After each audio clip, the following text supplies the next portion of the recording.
Good afternoon, John here with Rocco Vehicles and Ineos Grenadier. Just going to do a quick walk around of this awesome 2024 Trial Master that we just did a number of upfits to.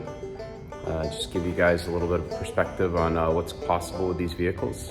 Right out of the bat, they're very capable, definitely lend themselves to upgrades and upfits and improvements. So let's take a walk around.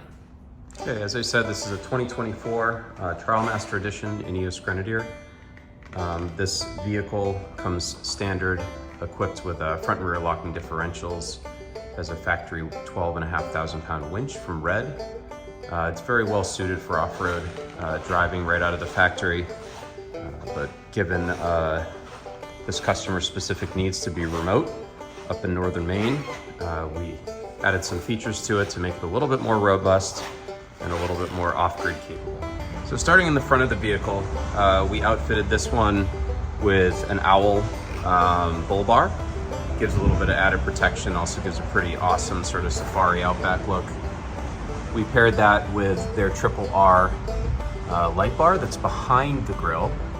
All of these are, all the aftermarket lights are actually hooked into the factory overhead high output auxiliary panel, including the XLR80 Baja design lights that are fitted in the factory off-road light position. Just to finish off the factory winch, we used a Factor 55 Flat Link E just to sort of finish it off and offer a little bit of nice secure way to hold the line in so it's not just wrapped around the clutch mechanism there. Important to note, when we upgrade these lights, one thing we do is we omit the need for off-road mode in order to access those. With the factory lights, you have to be in off-road mode, high beams on, and then you can activate the switch on the overhead panel. The only problem with that is in off-road mode, you lose some of the safety features, such as automatic braking, and it shuts off after 45 miles an hour. So we bypass that and wire these to one of the auxiliary switches so you can use it at any time. So we did not lift this truck. Sometimes we use the I-box springs to make them a little taller and to upfit with a larger tire.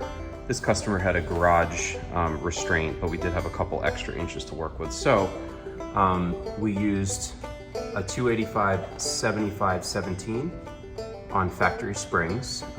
That's about a 33.5, 34-ish.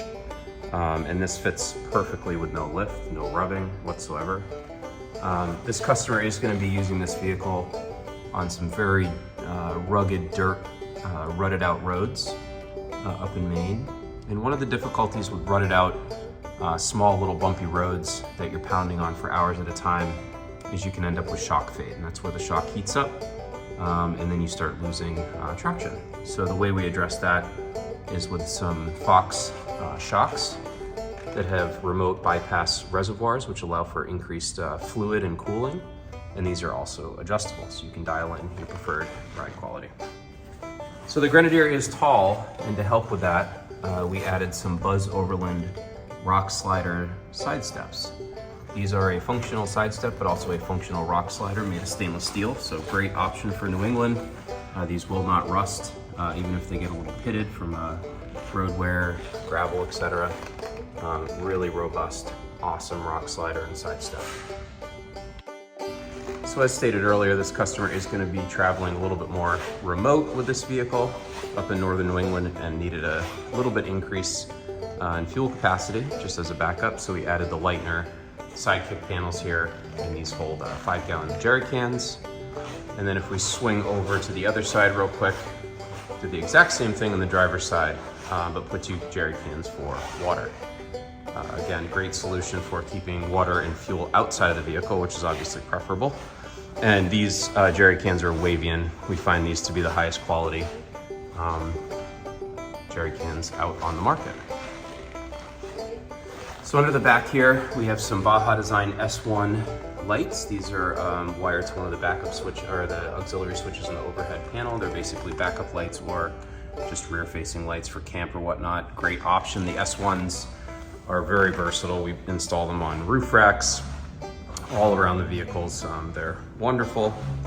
And then on the inside, when it's time to hang out at camp, we installed the GP Factor drop-down table. This is a stainless steel table made by GP Factor.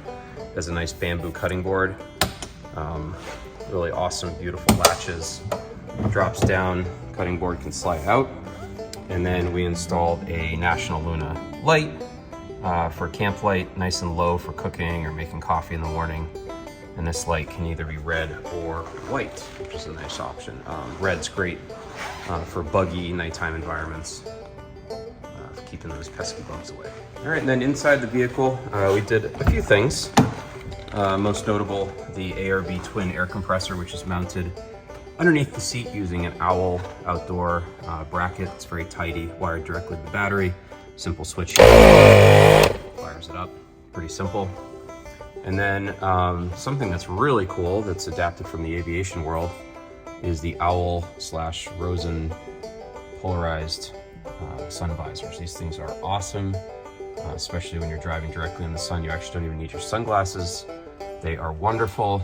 They fold, towards the windows just as the normal ones do, but they also have a little screw here, and you can slide them back and forward, left and right, which the factory ones are not capable of doing. And then down here, we got a nice Owl accessory rail. This bolts right to the dash, so you can actually put some heavy items, such, not just phones, but also iPads. And then lastly, inside, this is a Wolfbox 900 Pro camera. This offers DVR and also gives you a full-time rear view, kind of nice. The rear visibility in the Quartermaster, because of the split doors, is a little difficult sometimes, so this gives you a little bit added situational awareness.